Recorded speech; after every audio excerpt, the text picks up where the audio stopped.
నమస్తే, welcome to journalist TV news. సమాజంలో ఎనలేని గౌరవ మర్యాదలను పొందే పోలీస్ శాఖను కొందరు భ్రష్టు పట్టిస్తున్నారు. ఏ ప్రభుత్వ ఉద్యోగి పొందని భయం, భక్తులు పోలీస్ శాఖ ద్వారా లభ్యమవుతున్నా కొందరు అధికారులు తప్పటడుగులు వేస్తున్నారు. పైసలు కొట్టు, పోస్టింగ్ పట్టు అన్న చందంగా తెలంగాణ రాష్ట్రంలో పోలీస్ వ్యవస్థను రాజకీయ నాయకులు దిగజార్చారు. పనితనంతో తేల్చుకోవాల్సిన పోస్టింగులు కాస్త ప్రాపకం పైసలతో లోకల్ ఎమ్మెల్యేలు తూకాలు వేస్తుండటంతో కొందరు పోలీసులు పైసల కోసం కక్కుర్తిపడి అడ్డమైన పనులు చేస్తున్నారు. తరతమ భేదం లేకుండా పైసలే పరమావధిగా పోలీసు విలువను దిగజార్చుస్తున్నారు. రాష్ట్రంలో రోజు ఎక్కడో ఒక చోట అవినీతికి పాల్పడుతున్న పోలీసులు ఏసీబీకి చిక్కుతున్నారు.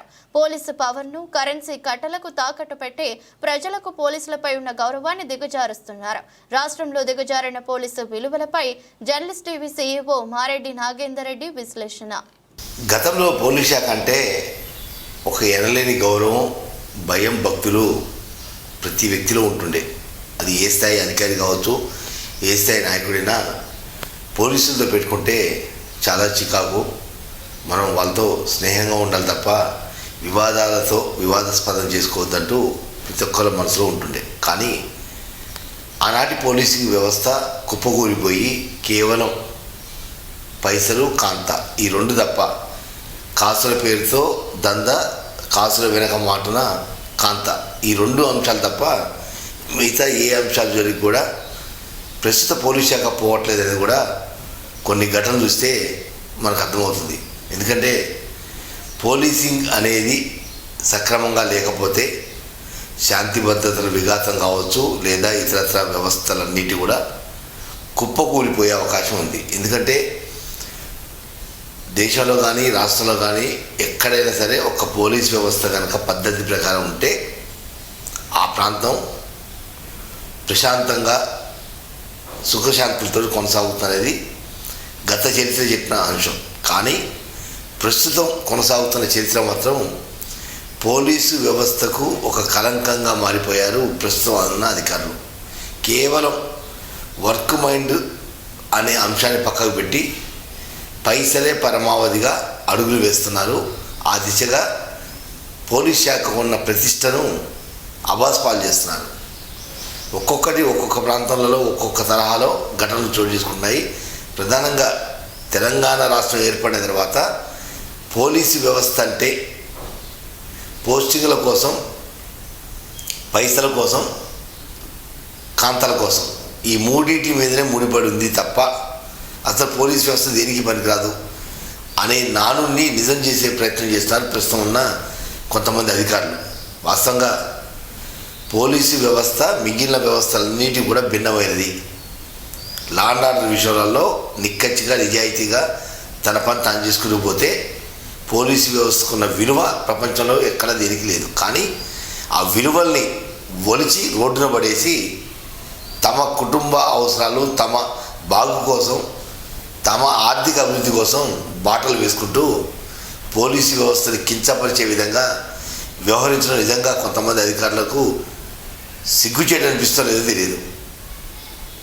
ప్రతిరోజు ఎక్కడో దగ్గర ఏసీబీ ట్రాప్లో పోలీసు అధికారులు, లేదా మహిళలతో అక్రమ సంబంధం, లేదా ఇతరత్ర పోస్టింగ్ల కోసం ఫైర్ వీలు, ఈ మూడు అంశాల చుట్టూనే పోలీసు వ్యవస్థ తిరుగుతుంది. గతంలో ఒక అధికారి కింద పనిచేయాలంటే నిజంగా చాలా పద్ధతి గల పోలీస్ స్టేషను, మంచి అధికారి అనే పేరు. ఇప్పుడు మంచి అనే అధికారిని భూతద్దం పెట్టి చూసినా కూడా ఒక 1000 మందిలో ఒక 4-5 కూడా దొరకట్లేదు. కేవలం డబ్బు డబ్బు డబ్బు డబ్బు అనే పెద్ద జబ్బు అయిపోయింది. తాజాగా తొర్రూరు సిఐ జగదీష్ ఈ మధ్యకాలంలోనే తొర్రూరు సిఐగా బాధ్యతలు స్వీకరించారు. రేషన్ బియ్యం దందాను అరికట్టాలంటూ ఏడాది నుంచి కాంగ్రెస్ ప్రభుత్వం కోడే కూస్తున్న మంత్రులు ఎమ్మెల్యేలు సీరియస్గా చెప్తున్నా పోస్టింగు కోసం డబ్బులు ఇవ్వటం వల్లనే తాము అక్రమ మార్గంలో పోతున్నాం అంటూ పోలీసు అధికారులు చెప్తున్నమాట. 2014 తెలంగాణ రాష్ట్రం ఏర్పడిన తర్వాత 2017-18 వరకు ప్రశాంతంగా, అంటే తెలంగాణ రాష్ట్రం ఏర్పడిన 2-3 సంవత్సరాల దాకా ప్రశాంతంగా ఉన్న రాష్ట్రంలో ఒక్కసారిగా పోలీసు వ్యవస్థలో పైరువీలు చుట్టుమట్టే. ఎమ్మెల్యేలు ఎట్లుంటేనో తప్ప ఆ పోస్టింగ్కి అర్హత లేదు. అంటే అంతకుముందు ఉన్నంత వ్యక్తిత్వం, కొలమానం, నిజాయితీ ఇవన్నీ పక్కకు పెట్టేసి కేవలం పైసలు కొట్టు పోస్టింగ్ పట్టు ఈ స్కీమ్ కొత్తగా తెలంగాణ రాష్ట్రం ఏర్పడిన తర్వాత మొదలైంది 2016-17లో. అప్పటి నుంచి ఇప్పటిదాకా దరిదాపులో 7-8 సంవత్సరాల నుంచి ఎక్కడ పోస్టింగ్ కావాలన్నా ఎస్ఐ పోస్ట్ నుంచి ఏసీపీ పోస్ట్ దాకా లేదా డిఎస్పీ పోస్ట్ దాకా ఎక్కడ పోస్ట్ కావాలన్నా 10 లకారాల నుంచి 25 లకారాల దాకా కొట్టాల్సింది. అది ఏ ఎమ్మెల్యేకు ఎగ్జామ్షన్ లేదు. ఇప్పుడున్న 119 మంది ఎమ్మెల్యేలు, సగానికి పైగా ఎమ్మెల్యేలు పైసల కోసం పాకులాడుకుంటూ పోస్టింగ్ కట్టబెట్టడంతో అవును మేము ఎమ్మెల్యేకి పైసలు ఇచ్చాం, మరి మేము ఇచ్చిన పైసలు దోచుకోవాలి, దానికి 2 దాచుకోవాలి కదా, అందువల్ల మేము బరాబరుగా డబ్బులు అడుగుతాం, బరాబరుగా కేసు ఇంత ఫిక్స్ చేస్తామంటూ బాహాటంగా నిసిగ్గుగా కొన్ని పోలీస్ స్టేషన్లో పూర్తిగా మెను పెట్టేశారు.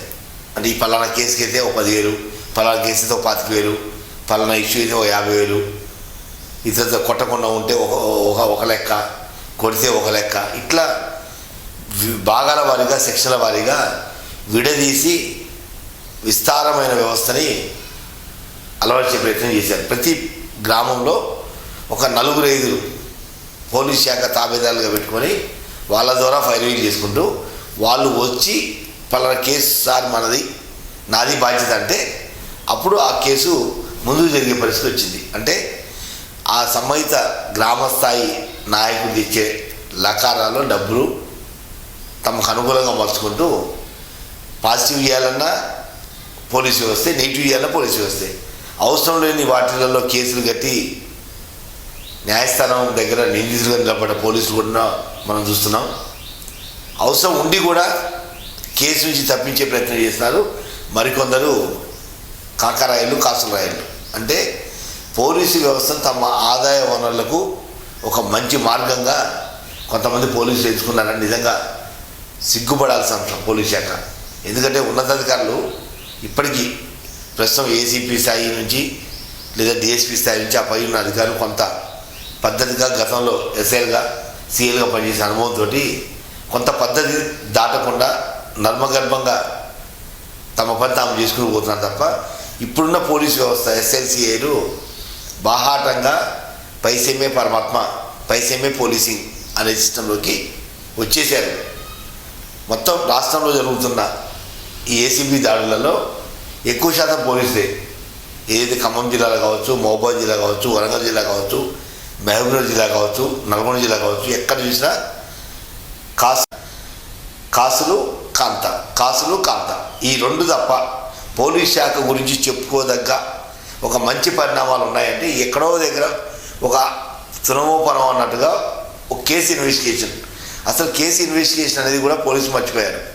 కేవలం ఫిర్యాదు తీసుకున్నామా, కేసు నమోదు చేసామా, పక్క పడేసామా, దీంట్లో మనకేమైనా వస్తే మూవ్ అవుదాం, లేకపోతే ఎఫ్ఐఆర్ కట్టి కోర్టు పంపించేది. ఈ సిస్టంలోకి పోలీసు వ్యవస్థ అచేతన అవస్థలోకి వెళ్ళిపోయింది. ఇప్పటికైనా పోలీసు ఉన్నతాధికారులు పోలీస్ శాఖను సంస్కరించకపోతే, పైసలు ఇచ్చి పోస్టింగ్ తెచ్చుకునే వ్యవస్థను కనుక ఇప్పటికీ సంస్కరించకపోతే భవిష్యత్తులో పోలీసులు, పోస్టింగు, పైసలు ఈ 3 తప్ప ఇక పోలీస్ శాఖలో ఇంకేమీ ఉండవు. ఎందుకంటే గత 30 ఏళ్ళ నుంచి నేను పోలీస్ వ్యవస్థతోటి అవినాభావ సంబంధాలు ఉన్నప్పుడు గతంలో హోంగార్డ్, ఇప్పుడు ఏసీపీ స్థాయికి ఇచ్చే గౌరవాన్ని గతంలో హోంగార్డ్ స్థాయి అధికారికి ఇచ్చే సందర్భాలు ఉన్నాయి. అంటే ఒక హోంగార్డ్ కావచ్చు, కానిస్టేబుల్కి ఎంత రెస్పెక్ట్ అంటే ఇప్పుడున్న ఏసీపీలు డీసీపీలు ఎవరైతున్నారో వాళ్ళకి ఏ రకమైన రెస్పెక్ట్ ఇచ్చామో గతంలో వాళ్ళకి ఆ రకంగా రెస్పెక్ట్ ఇచ్చాము. ఎందుకంటే చిల్లర వ్యవహారాలు లేవు, చిలక కొట్టులు లేవు. అప్పుడు ఇస్తే తీసుకుంటుండే ఎంతో కొంత, అన్న చాయ్ తాగన్నా లేదే నేను అవసరాలు ఉంటాయంటే 50, 100, 200 ఇస్తే సంతోషంగా మంచివాడు అబ్బాయి అనే సిస్టంలో ఉంటుండే. కానీ ఇప్పుడు పోలీస్ స్టేషన్ అడుగు పెడితే 500 కట్ట దగ్గర పెట్టుకొని తిరిగి వచ్చే లోపల ఆ కట్టకు మొత్తం ఎక్కడెక్కడ చిల్లులు పడి చివరికి చిప్ప చేతికి వచ్చే పరిస్థితి వచ్చేసింది.